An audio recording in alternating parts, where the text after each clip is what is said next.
What up, y'all? It's Christopher Alexander, Robert Clark-Youngblood. Earlier this week, I was recording an episode just trying to tell my life story in a single ramble. I ran out of time there towards the end. I had to go pick up Jojo and Emily, the two girls, little girls I take care of out here in LA. Did I just lose something? I think everything's good. Anyway, I'm got about 45 minutes to kill before I pick them up. Now on Thursday, May 2nd, 2024. So I just want to wrap up the story. Something that I failed to mention last time, I think I mentioned this maybe in other times in the podcast. When I was born, this is what I'm obviously told by my mom. I don't know the exact medical details, and I think it wasn't anything that's like congenital or known, like that's common. But I think from what I understand, when I was born, sorry, I keep moving the mic, and it's like I'm recording from a car with the new mic set up, so I'm still getting used to it. When I was born, the placenta abrupted, and I was left out of oxygen in the womb. And I was a couple weeks late, and I was a big baby, like 10 pounds, 2 feet, and so I was ready to come out, and the placenta had abrupted. I was born essentially a stillbirth, from what I understand, completely white with no oxygen. Except for like a purple ring around my heart. And so I spent the first 2 weeks of my life in NICU, the neonatal intensive care unit, and not sure exactly what happened, but I made it through that, I guess relatively unscathed, I don't know. But some permanent damage that was done was I think there was some sort of accident by one of the medical professionals, their nurse or doctor or something, where they were inserting IVs in my body, and they were trying to insert one of my femoral vein, and they cut the vein in half, and so thereby producing this blockage where blood can't pass this vein anymore. So what my body did was create this detour of a detour essentially around the blockage, a vein system, and but it sits very prominently up on my abdomen. But I haven't really I get dizzy really easily. I don't do well in cold. My hands will go numb really quickly in cold weather. But for the most part, both, unfortuitous and fortuitous. Unfortuitous means stillborn and, barely survive the arrival or the first few days of the arrival. But also very fortuitous because I made it out of there, including some sort of medical accident, relatively unscathed. So, I think I failed to mention that, but just kind of a nutty story, and drove my poor, man, I just can't even imagine being my mom in that situation. Single mom, already has an 8-year-old, and then this, traumatic birth. Anyway, my mom's a trooper, and, we're all still chugging along, and excited to do this, and excited to continue with this podcast. Going forward, I'm going to continue with more interviews from friends, people I'm trying to build a social network here in LA, and that kind of leaves us where I left off on the last episode. I believe I left off when I was in 2019. I had moved to Washington, D.C. after my second long vagabond trip through Central and South America, and moved in with a good buddy of mine, Sam Rio, who had been my roommate down when we lived in Honduras, and worked down there for a year. And it just wasn't working out with this girl I was chasing chasing to D.C. or trying to make things work there. And the job, being a personal trainer, was not, it was cool. I enjoyed the clients. I love the people I work with. Such a fun, I don't know, diverse but like-minded, and that we're all value fitness, but diverse in our thoughts and diverse in our backgrounds. It was a great group of people to work with, my favorite group of people I've ever worked with. But I didn't love the job, and I wanted to get out of DC, and I want to live in Southern California, and I wanted to have a dad internship in a way. It's always been super important to me, not having grown up without a father, to, I don't know, this not even like a calling. It just has always felt natural and purposeful to work with children, particularly children that, or having a rough time of it in childhood. You know, none of us were asked to be born here, and sometimes we're born into awesome circumstances, and it's almost like, you know, a dream-like scenario where things are great and fortunate. But some people are born into circumstances that are you know, troublesome and difficult, and by no fault of their own are faced with some pretty significant challenges. And it's always good, you know, and the difference between someone using those challenges as obstacles to help them grow and become more resilient and powerful human beings, and perhaps those challenges defeating that person, so to speak, and breaking them and causing them to, you know, harm themselves or harm others, or by whatever definition not fulfill their potential. The difference in those two scenarios could be, you know, a helping hand. So it's teaching was in the inner cities was always was my first way of pursuing that, I don't know, impulse, guiding principle. And then working down in Central America as well, sticking in teaching. But my biggest issue with not just, you know, education in the nonprofit world is, in any job, is bureaucracy and systems. I don't do well taking orders. I'm not exactly the best team player when it comes to the professional environment. In an athletic environment, absolutely. And I will get on board and do what I'm told at the end of the day. But I can be I can rock the boat a little bit and question things a lot. At the end of the day, I'll get on board with the mission, but I also like to do things my way. Just kind of give me the mission, and I'll figure it out on my own. I don't need like training or some sort of guidance on how to get the job done. I'll just get the job done. Give me the marching orders, and leave me alone, and make sure the checks don't bounce, and I'll get the job done. But that's not always the case. The bigger the system organization you work for, the bigger the more of those issues you have to deal with. And so anyway, all that leads me to say I was ready to leave DC. I was ready to not work for anyone. And so coming out here and being my good buddy Lucas's nanny for his newborn baby was the perfect dad internship opportunity, the perfect autonomous, sovereign me being able to exercise my free will without any impediments sort of scenario that I was looking for. So it was an excellent scenario to begin with, and is an excellent scenario now 4 years later. The issue that happened as soon as I moved out here was COVID. COVID hit, and that essentially 2 years of pretty significant COVID lockdowns here in LA was rough socially. I'm moving out to LA, not knowing anyone, and then not having any sort of, you know, it being a very difficult scenario to meet people socially, and, you know, gyms to join and all that. It was rough psychologically. And at the time, I was coming off Prozac for the most recent time, the third time I've attempted to do that, and the issues were the same, exacerbated by the social isolation of, you know, depression, inability to make decisions, these checking behaviors, checking the stove, checking the locks, checking that the lights are off and on.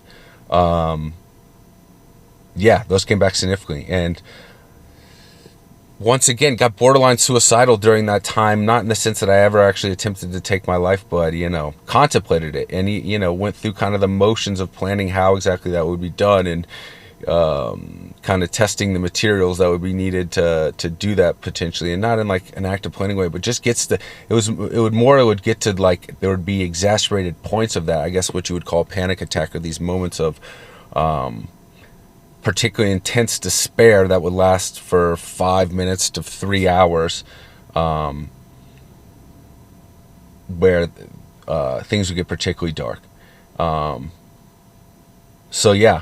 Got back on the medication in 2021, fall of 2021. At that time as well, during COVID, I was getting back with the girl from DC that I mentioned earlier in the episode. We were attempting to do that again, but now I'm in LA, she's in DC, and there's actually a time there where she had to leave the country, and so we were trying to make things work with her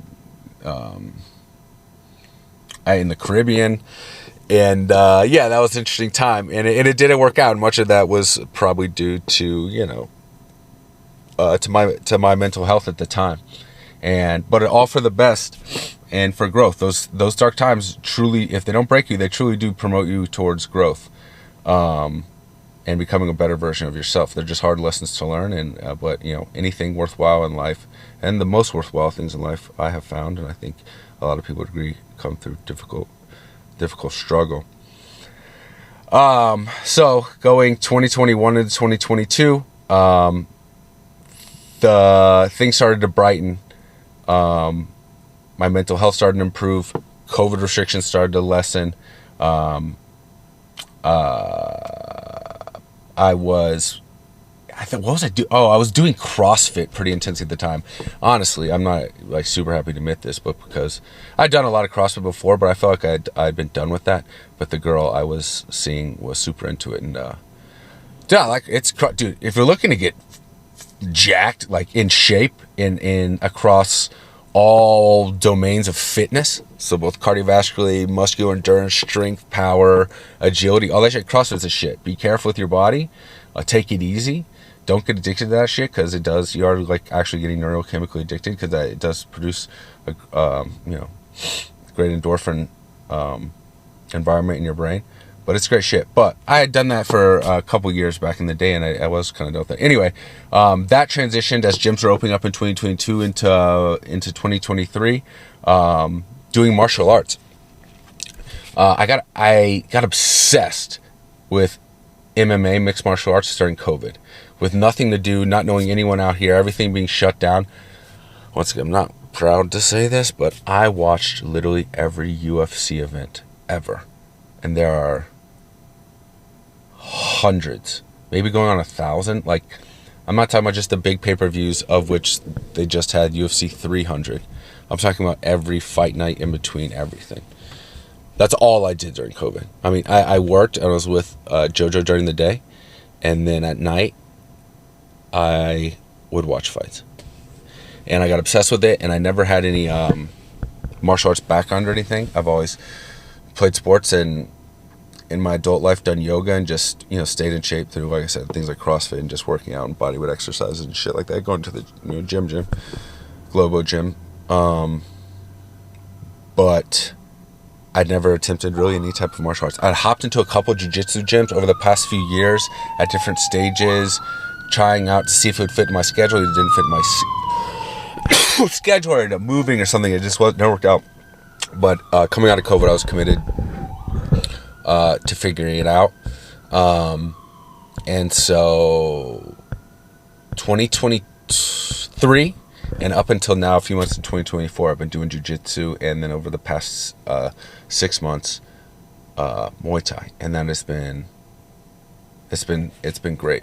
It's been I'm not gonna wax political about it, because I'm very novice at this shit, but it really does. I've talked to I've talked to other people about it on the podcast, so perhaps I will, because I already have.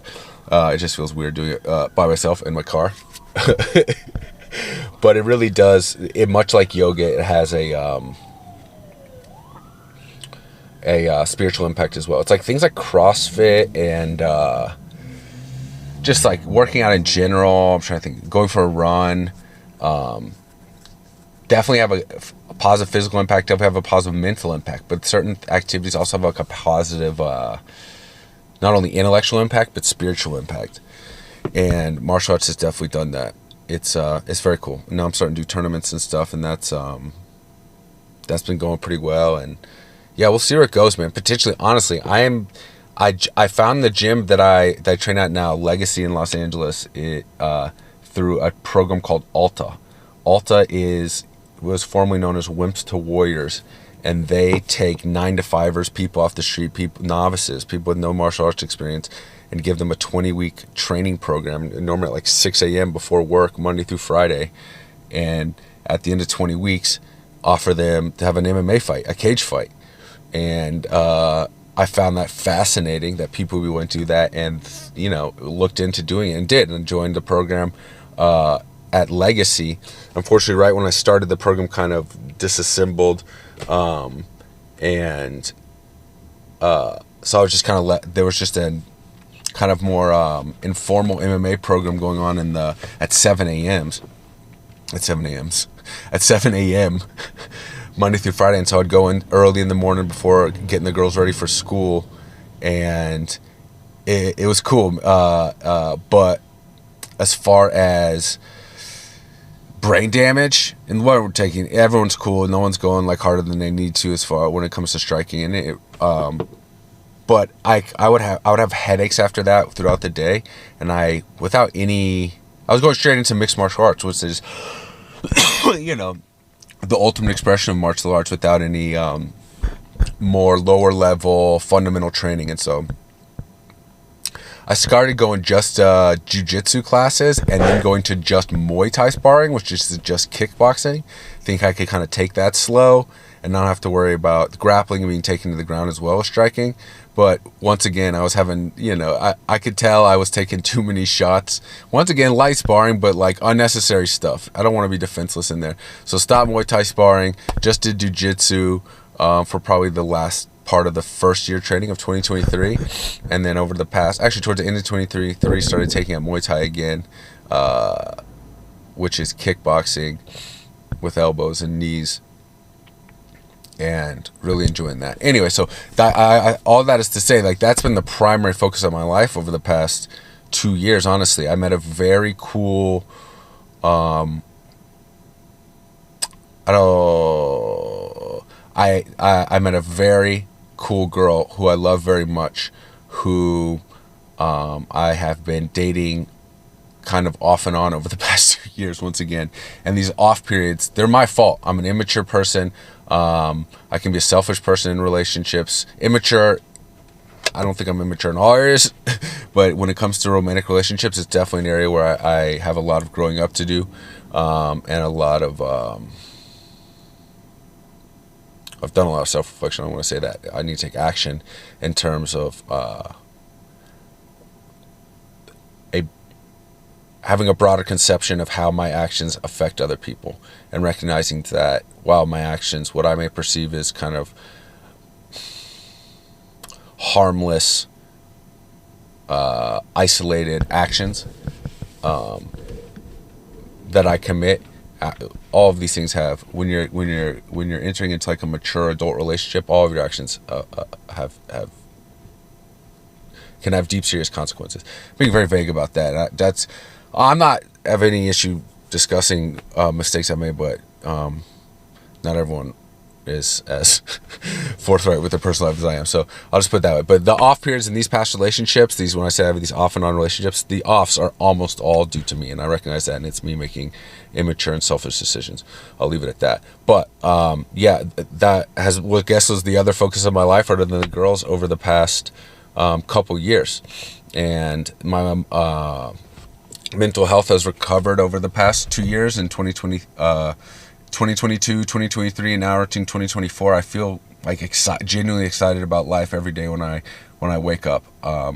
As a 36-year-old nanny in LA whose primary job responsibilities are like getting the kids ready, driving them to school, picking them up, taking them to the playground. I mean, I live with them in the guest house in the back, so they're always around. I'm always with those girls. It's not like that's the extent to which I see them in some time. I'm always with them, but my job responsibilities don't require a ton of my time. It's energy intensive, especially because I love these girls very much, and I'm very invested in them becoming the best versions of themselves. So I take who they're becoming very seriously, and so that does require a lot of energy out of you, even though it's not a ton of time. But I mean that to say, like, this isn't a career path that I'm pursuing. This is a dad internship that, quite frankly, honestly, at this point, well, actually, I learn things every day, especially now that there's 2 of them, they're growing. But once JoJo gets to kindergarten, I'll have, had extensive child care and education experience in kids from birth until college. I've worked with kids at all ages now, birth into university, and obviously, I've worked with adults, on a fitness level as well. So it's good. It's cool to kind of have the full development experience, have a perspective on that and experience with that, and observation, and play a role in that. So it's been everything that I've wanted from a quote unquote personal dad internship check. I feel ready to have a kid, excited and ready to have a kid at any moment. I don't want to right now because I'm, like I said, there's so many things I want to kind of get my hands into in all areas of life that require a lot of time and a lot of focus on yourself. So I want to delay having kids as long as possible, but I feel super ready to do so. Having been out here in LA raising these two little girls for the past 4 years, it's been truly magical. It's been probably the most enjoyable experience of my life. Yeah. These girls I will be a part of their lives forever. Yeah, I love them very much. Oh, that's the alarm to wake them up, but I got about. So anyway, I can wrap this up. So yeah, the past 4 years have been, in some ways beautiful, in some ways horrific, but overall a magical experience, and I'm excited to be here as long as I'm needed. I'm thinking honestly to 2028, and I'll be 40 at that point. Emmeline will be into elementary school, and Jojo will be deep in elementary school. I want both these girls to have like tangible, solid memories of me being in their lives, and this, what we've done together. Jojo's 5 now. She starts kindergarten in the fall, and so she's entering that age where she'll have legitimate memories of me. Emily's still way too young. I really want them to have memories of us all being together. It's been a fun, awesome time, and yet we're kind of at the halfway mark from what I can see, but we'll see how things go over the next few years. Like I said, I love Southern California. I love these girls, and so I think I'll be around for a long time. And I'm gonna keep. So the focus of my day, honestly, I get those girls ready. I go to the gym. I get over to the house. I leave my little casita at like 8:30. Trying to get those girls to school by 9:30. Although we're usually later. I go straight from the girls' school to the gym. I roll out a giant yoga mat in like a back alley by a dumpster, literally by a dumpster in like this back parking lot. I do about an hour of yoga to get ready for class. Do from 11 to 12 Muay Thai, 12 to 1 Jiu-Jitsu, Monday through Friday. And so my goal every week is that hour yoga, hour Muay Thai, hour Jiu-Jitsu, Monday through Friday. The body, I don't always make it to all those classes. And I probably should just regularly schedule toning it down, maybe 1 day on, 1 day off, 2 days on, 2 days off, because what'll happen is I often go 3 days in a row like that, 4 days in a row like that, and then I have to take a day or two off. And so I like to get more consistent in my training. I'm taking this shit super seriously. I mean, not super seriously like I'm like an intense asshole about it, but it's what I want to do. It's what I want to dedicate my time to and my life to right now. If I were independently wealthy, didn't have to work, I don't even really consider, I do have a job, but like I love these girls so much. I love spending time with them on a daily basis. I don't love sitting in traffic this fucking much and driving as much as I have to out here, but like honestly, my life is arranged in like a really beautiful kind of fluid way right now. I have no free time, and I like I said, I don't have a fucking career. I'm not in school, but this is my school. This is like me going back to get a PhD or something. Is me study. It really is kind of like it is an intellectual pursuit in a lot of ways, especially jiu-jitsu. And so that's what I do 3 hours a day is jiu-jitsu / yoga preparation for martial arts. And so this is my study, and I'm going to keep going at this pace as long as I'm out here with these girls. Like I said, probably until about 2028. Starting to do some jiu-jitsu tournaments, getting more into Muay Thai, and so we'll see how things go, man. I'm gonna keep going as consistently and as hard as I can, and the podcast is going to be kind of focused around that a little bit over the next few episodes, because a huge reason I don't know anyone out in LA. I've had girlfriends out in LA. I don't have any bros in LA, really. Still, a huge part of that was, half the time I've been here was COVID. And so this place, it's a pretty big martial arts gym. It seems like martial arts attracts kind of like-minded or open-minded kind of people with a depth of soul that I really like. So that's been super cool. And so what I've done thus far with the podcast, in October, it's now first week of May 2024. In October 2023 at a bachelor party, I met a good friend of a friend. Him and I really hit it off. A veteran of the Afghan war, war in Afghanistan, however you say it. And him and I did 3 episodes on Skype after that. Over the course, I think we did one November, December, January, something like that. And so those will be the first 3 I lay out. And then from there, I'm going to start doing some episodes with members of this martial arts community. I'm going to start with basically kind of the same way I've done the podcast thus far, going chronologically, people that I've met, just like I did with my mom and sisters, and then my friend in kindergarten and so forth. Started to interview the first few people I met in that first MMA program when I started at this gym, Legacy, out here in LA. And then from there, I want to start interviewing kind of more like leaders of the gym, like people who are like more senior members, deeper martial arts experience, black belts. And, this isn't going to turn into an MMA podcast, although I think I am balls deep in the MMA, like aficionado fandom as well. And so I wouldn't mind seeing if I can work into my schedule MMA previews, maybe UFC preview shows for UFC pay-per-views. I don't want to pursue an MMA journalist career. I have other ideas of where I want this podcast to go long term, but over the course of 2024, it may be very martial arts centric, but it won't be forever. It won't be forever. I have much more kind of broad scope, non-necessarily like personality based, like not necessarily individuals with interviews with individuals about their individual lives necessarily going forward, although I do always want to bring other people on and get their perspective. But anyway, I don't want to get into that yet.